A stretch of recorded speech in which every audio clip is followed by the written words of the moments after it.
Hello students, I am Kuldeep Singh. Welcome back once again. Now we will start our new chapter, Introduction to Email.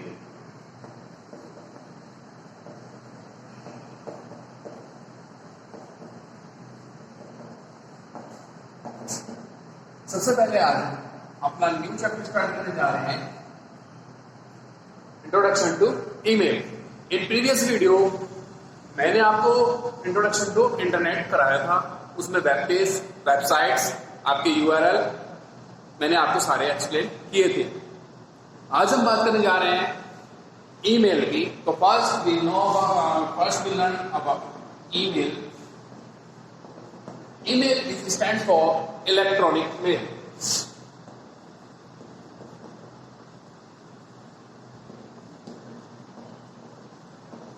जैसे सभी जानते हैं email क्या है। Email एक short form है किसकी? इलेक्ट्रॉनिक मेल को हम शॉर्ट फॉर्म में लिख देते हैं ईमेल। अगर इसकी बात हम करते हैं डेफिनेशन की, तो an email is a system. Email क्या है? An email is a system to sending and receiving a message electronically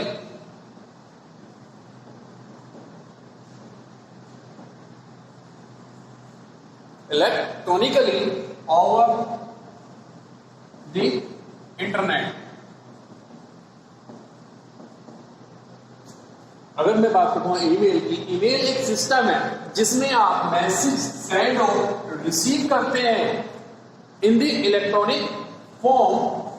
form कैसी होती है उसकी? Electronic form means soft copy over the internet. Internet पर आप मैसेज को सेंड और रिसीव कर सकते हैं with the help of electronic mail. ये क्या होती है आपकी? ये होती है सॉफ्ट कॉपी। मैंने आपको सॉफ्ट कॉपी और हार्ड कॉपी दोनों बताई थी। सॉफ्ट कॉपी जो होती है आपकी, वो होती है इन शॉर्ट फॉर्म, यानी कि आपकी इलेक्ट्रॉनिक फॉर्म में, यानी कि आपके वर्ड्स होते हैं। और हार्ड कॉपी होती है आपकी ऑन पेपर, इन रिटर्न। आपकी हार्ड कॉपी होती है पेपर पर, इन रिटर्न होती है। ठीक है, इसके बाद बात करते हैं हम एप्लीकेशन ऑफ ईमेल।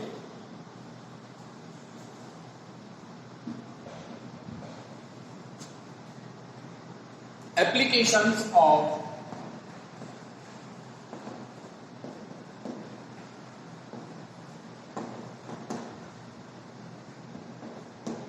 ईमेल की क्या क्या एप्लीकेशंस होती है और क्या क्या ये वर्क हमारे लिए करती है। ठीक है, तो फर्स्ट कर लेते हैं हम। First, cost of sending an electronic mail is nominal cost. जो कॉस्ट होती है आपकी टू सेंडिंग और रिसीविंग ईमेल इज नॉमिनल, ये बहुत ही लेस होती है। आप नेट यूज कर रहे हो, आप नेट पे यूज करते हैं, आपकी जो कॉस्ट आएगी, क्या कॉस्ट आएगी इसकी? कोई कॉस्ट लगती है? नहीं लगती है। नेट का एक्सेस है, नेट का एक्सेस है तो आपका फ्री ऑफ कॉस्ट ईमेल आप भेजते रहते हैं। Cost is nominal. ठीक, देन सेकंड, अगर हम और फीचर्स की बात करते हैं, एप्लीकेशन की बात करते हैं, मैसेज आर सेंड और रिसीव इंस्टेंटली।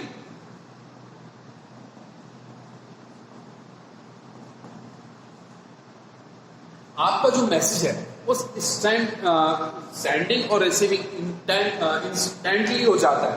इंस्टेंटली मीन्स आपने यहां क्लिक किया, नेटवर्क एक्सेस है, दोनों तरफ receive, there is no error. आगे बात करते हैं, email never get lost. Email never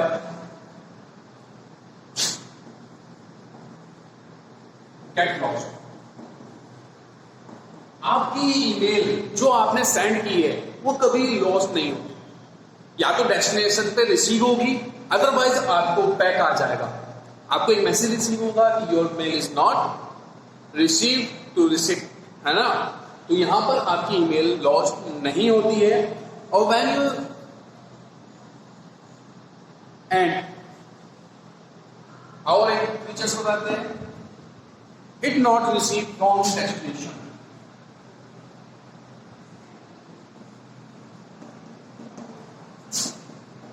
ये कभी भी रॉन्ग डेस्टिनेशन पे नहीं जाएगी।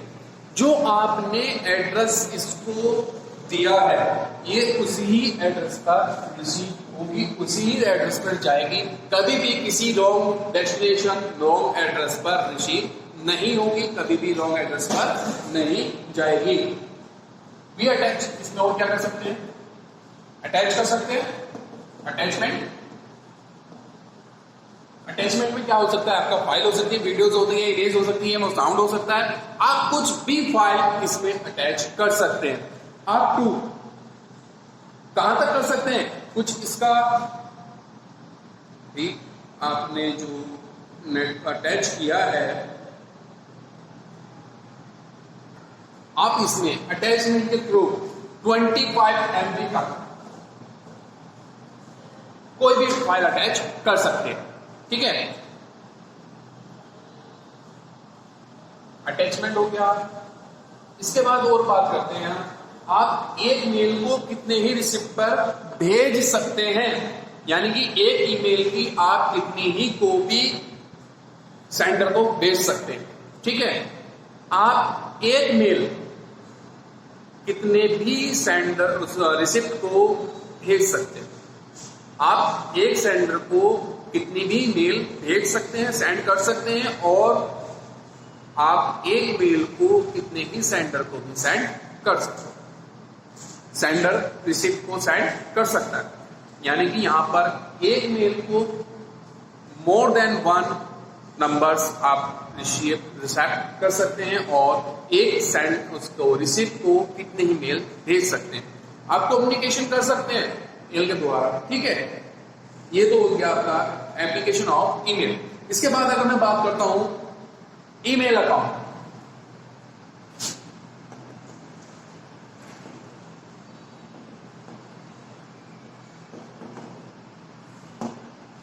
Email account is an electronic mail box. ये क्या है, आपका इलेक्ट्रॉनिक मेल बॉक्स है, जहां पर आपके ईमेल रिसीव होते हैं, वो कहा जाते हैं आपके इनबॉक्स में, ठीक है। ईमेल अकाउंट से ही आप अपने मेल रिसीव कर सकते हैं और सेंड कर सकते हैं। And email account acts as a virtual address for email messaging. इसका ईमेल एड्रेस जो होता है, अकाउंट होता है, वो आपके ईमेल अकाउंट के लिए वर्चुअल एड्रेस का वर्क करता है, ठीक है। अकाउंट में आपके यूजर नेम होता है, ठीक, एंड पासवर्ड। आपको कोई भी email address email account access करने के लिए यूजर नेम और पासवर्ड की रिक्वायरमेंट होगी। इसके बाद बात करते हैं हम ईमेल एड्रेस।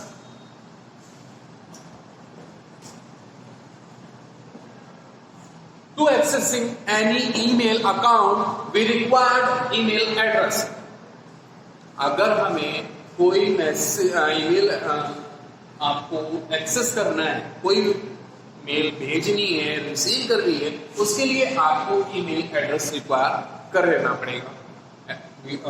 ईमेल एड्रेस की रिक्वायरमेंट होगी। It is unique for everyone. ये क्या होता है, यूनिक होता है, इट्स यूनिक फॉर एवरीवन। यहां पर डुप्लीकेशन नहीं हो सकती। एक नाम से आप एक ही यूजर नेम से 2 अकाउंट या उससे ज्यादा अकाउंट नहीं बना सकते, केवल यूनिक ही बनेगा आपका अकाउंट, ठीक। An email address is the name of uniquely identify an email account on a network. Email address से ही आपके अकाउंट का आइडेंटिफाई होता है। इसमें होता है आपके यूजर नेम, फर्स्ट क्या होता है, यूजर नेम। ईमेल एड्रेस में पार्ट आता है आपका यूजर नेम। यूजर नेम होता है जिसके, सपोज दैट आपका घर है, आपको कोई लेटर मिलता है, ईमेल का यहां पर कंपेयर करते हैं आपके लेटर से। लेटर में जब आप रिसीव करते हो तो वो किसी के नाम पे आता है, आपका नाम होगा कुछ ना कुछ। जब आपके नाम से ईमेल आएगा, वो आएगा letter, as a user name में आपके आ जाए नेम, जो भी जिस नेम से आपने अकाउंट बनाया होगा एंड ईमेल एड्रेस बनाई होगी वो यहां पर आता है। इसके बाद आता है आपका डोमेन नेम। अगर मैं बात करता हूं डोमेन नेम की, तो डोमेन नेम में आता है it is the location of the person account of the internet separated by a period. Domain name में आता है आपका जहां पर आपका user name and domain extension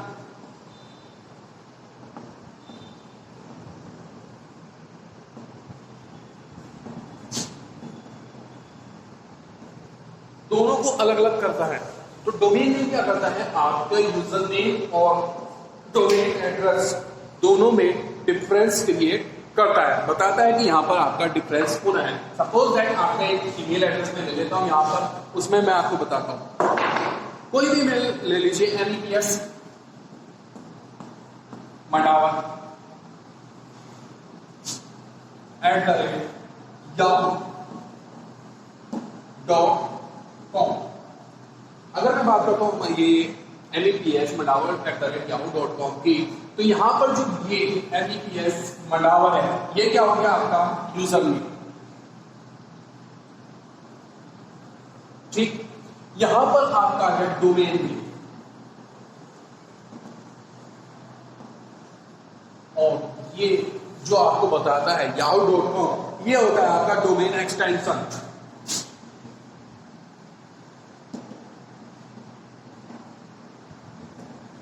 यहां पर क्या होता है आपका डोमेन एक्सटेंशन। डोमेन नेम आपका यूजर नेम और डोमेन एक्सटेंशन को अलग अलग करता है। डोमेन नेम यूजर नेम में आपका यूजर नेम आता है, डोमेन नेम में @ आता है और डोमेन एक्सटेंशन में ये आता है कि आपकी जो ईमेल जो आपने मेल सर्विस है वो कहां से आपको किस कंपनी से कहां से आपको प्रोवाइड कराई जा रही है, ठीक है, क्लियर है। इसके बाद हम बात करते हैं नेक्स्ट टॉपिक हमारा email messaging format, message format. अगर मैं बात करता हूं ईमेल मैसेज फॉर्मेट की, तो पहले आता है आपका फ्रॉम में आता है जहां से आपने ईमेल एड्रेस रिसीव किया है, यहां पे आता है रिसीव। सेंडर, जो आप अगर मैं बात करता हूं यहां पर जो आपका फॉर्म में वो उसकी मेल आती है या तो किसी को आपको जिसको आपका मेल आया है। सपोज दैट आपने मुझे मेल किया तो आपका फॉर्म में नाम आएगा आपकी ईमेल आईडी आएगी क्योंकि आपने मुझे फॉर्म सेंड किया है टू किसको।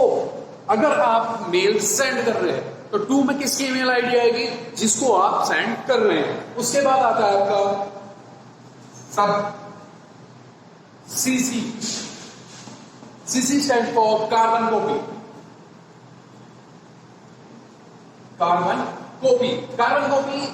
सपोज दैट आपको टू से कन्वर्जन करना था, आपने टू को भेज दिया ईमेल। अगर आप ऐसा कन्वर्जन चाहते हैं जिसमें आपकी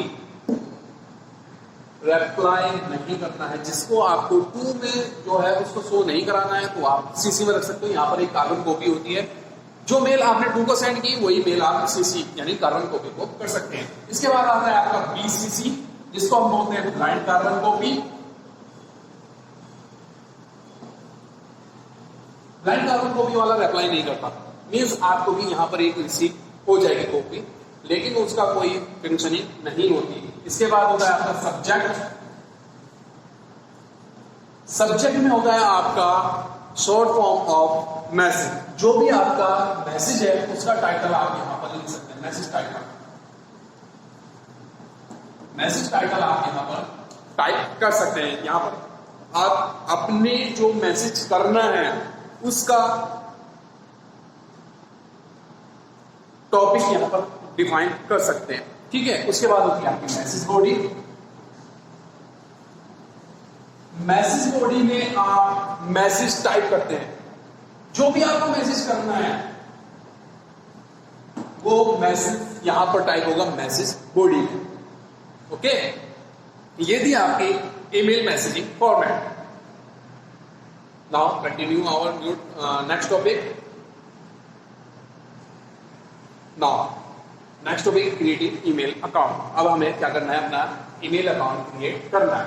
ईमेल अकाउंट क्रिएट करने के लिए सबसे पहले आपको www.gmail.com वेबसाइट पर जाना होगा। आप अपना ब्राउजर ओपन कीजिए, वहां पर ये टाइप कीजिए www.gmail.com। ठीक है, यहां पर आपको ऑप्शन मिलेगा create an account.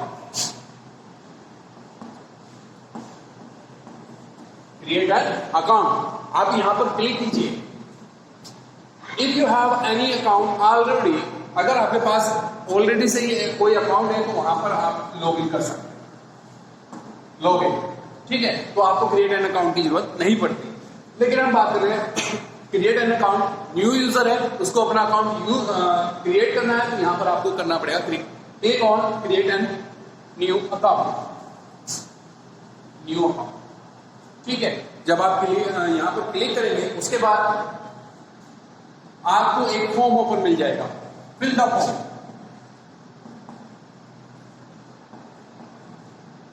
Fill the form, आप यहां पर जब आपने क्रिएट न्यू अकाउंट पर क्लिक किया था तो वहां पर आपको फिर fill in the form open होगा। फॉर्म ओपन होने के बाद आपको फिल फॉर्म करना पड़ेगा। उसमें जो भी है आपको fill the requirement, fill the information, जो भी आपको इंफॉर्मेशन फॉर्म में मांगी जाती है वो इंफॉर्मेशन आपको देनी होगी।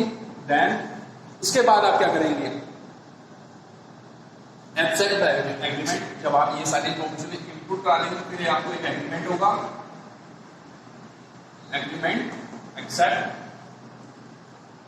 एंड कंटिन्यू या नेक्स्ट। आपने क्या किया, एग्रीमेंट एक्सेप्ट किया और नेक्स्ट करते करते आप क्या करेंगे, आप अपनी ईमेल में इनपुट हो जाएंगे। ठीक है, टू रिक्वायर्ड लॉगिन, यहां पर अगर आप लॉगिन करते हैं या सेकंड टाइम जब आपका अकाउंट क्लियर हो गया वहां से लॉग आउट करोगे तो आपको फिर लॉगिन करने के लिए क्या चाहिए, यूजर नेम एंड पासवर्ड। जो भी आपने रिक्वायर्ड फॉर्म यहां पर बनाया था, फिल द फॉर्म में जो इन्फॉर्मेशन किया था वहां पर आपने यूजर नेम और पासवर्ड बनाया था, उसी से आप सेकंड टाइम जब नेक्स्ट टाइम आप लॉगिन करेंगे तो यूजर नेम और पासवर्ड से ही आपका लॉगिन होगा। ओके, ये आपका ईमेल क्रिएट हो चुका है, अकाउंट क्रिएट बन गया है। चलिए नेक्स्ट टॉपिक की तरफ चलते हैं अपने। We have 2 points, inbox and compose. ठीक है, हम बात कर रहे हैं यहां पर इनबॉक्स की। तो इनबॉक्स में क्या होता है, रिसीव मैसेज या मेल। इनबॉक्स में आता है आपकी जो रिसीव मेल करते हैं। Compose for sending email, mail message. Inbox में क्या होता है, आपके जो मैसेज आप रिसीव करते हैं, मेल रिसीव करते हैं, वो आप जानते हैं इनबॉक्स में। कंपोज हम तब करते हैं जब हमें कोई मेल सेंड करना होता है। ठीक है, कंपोज ये काम होता है आपको, आप जब मेल ओपन करेंगे तो वहीं पे आपको ऑप्शन मिल जाएगा कंपोज का, जिससे आप मेल सेंड कर सकते हैं। कंपोज में आपके बहुत सारे ऑप्शन होते हैं, जैसे टू मैं एक्सप्लेन कर चुका हूं, और सेंडिंग मेल रिसिप्ट, जिसको आपको मैसेज करना है मेल वो ये होगा, वो में रखिए CC, carbon copy, DCC, blank carbon copy, ये सारी चीजें आप बता चुका हूं। सब्जेक्ट हो चुका है आपका, देन मैसेज बॉडी होगी, ये चीजें मैं एक्सप्लेन आपको कर चुका हूं पहले ही। ठीक है, मैसेज बॉडी में आप मैसेज टाइप करेंगे, सब्जेक्ट टाइटल नेम जो भी आपका आना है, डीसीसी, ब्लाइंड कार्बन को भी it's not reply to from this, जो भेजने वाला है उसको ये रिप्लाई नहीं करता है, और टू वाले को डीसीसी नहीं दिखाई देता। ठीक है, टू में आता है आपका मेल, जिसको आपको मेल भेजना होता है। ठीक है, इसके बाद करते हैं हम बात सेंडिंग मेल। कंपोज मेल हो गया, उसके बाद आपका होगा सेंडिंग मेल, उसके बाद आपका अटैच ए फाइल। अटैच ए फाइल, अगर हम बात कर रहे हैं अटैच ए फाइल, तो जब आप ईमेल ओपन करते, कंपोज करते, कंपोज में जो स्क्रीन होती है, स्क्रीन के नीचे आपको एक ऐसा साइन दिखाई देता है, this is sine for attaching A file. यहां पर आप क्लिक करके, कंपोज में आप अटैचिंग साइन पर क्लिक करके वहां से आपके picture, image, videos, audio, sound, सारी चीजें आप जो भी फाइल बनाई यहां पर अटैच कर सकते हैं। ठीक है, आप मैक्सिमम 25 MB तक फाइल अटैच कर सकते हैं इन ए मेल। देन उसके बाद आता है आपका reply and forward mail. Reply and forward, मैं बात करता हूं रिप्लाई की। रिप्लाई में आप क्या करते हैं, जैसे ही आपने कोई मेल रिसीव किया, कोई मैसेज रिसीव किया है, तो उसमें आपको ऑप्शन मिलता है रिप्लाई। रिप्लाई आप उस जो आपका सेंडर था, जिसने आपको मेल सेंड की थी, उसी को आपको कोई आंसर सेंड, रिप्लाई, कुछ फीडबैक देना है, उसके लिए आप यूज करेंगे रिप्लाई। अगर आपको वो मेल किसी अदर पर्सन को भेजना है, भाई आपको मैंने मेल किया, आपको वो मेल किसी और को फॉरवर्ड भेजना है, तो आप यूज करेंगे वहां से ऑप्शन फॉरवर्ड। ठीक है, रिप्लाई उसी पर्सन को कोई रिप्लाई करना, जैसे हम लोग आपस में बात करते हैं, कम्युनिकेशन करते हैं, मैं आपसे कोई क्वेश्चन पुट अप करता हूं तो आप मुझे रिप्लाई करते हैं उसका आंसर। ठीक है, तो वहां क्या होता है कि हम दो सेंडर और रिसीवर आपस में कम्युनिकेट होते हैं। रिप्लाई यही है कि आपको जो आपका सेंडर है, जिसने आपको मेल सेंड की, आप उसको कोई आंसर रिप्लाई करते हैं। फॉरवर्ड का मीन्स, आप जैसे मैंने बताया अभी कि आप 2-3 बंदे हैं, आप 3 पर्सन हैं, आपने एक पर्सन को मेल फॉरवर्ड किया, मेल भेजा, और उस पर्सन ने आपको, जो थर्ड पर्सन है, उसको मेल फॉरवर्ड भेजना है, तो वो क्या करेगा, उस मेल को फॉरवर्ड करेगा। Clear? Okay, thank you, have a good day.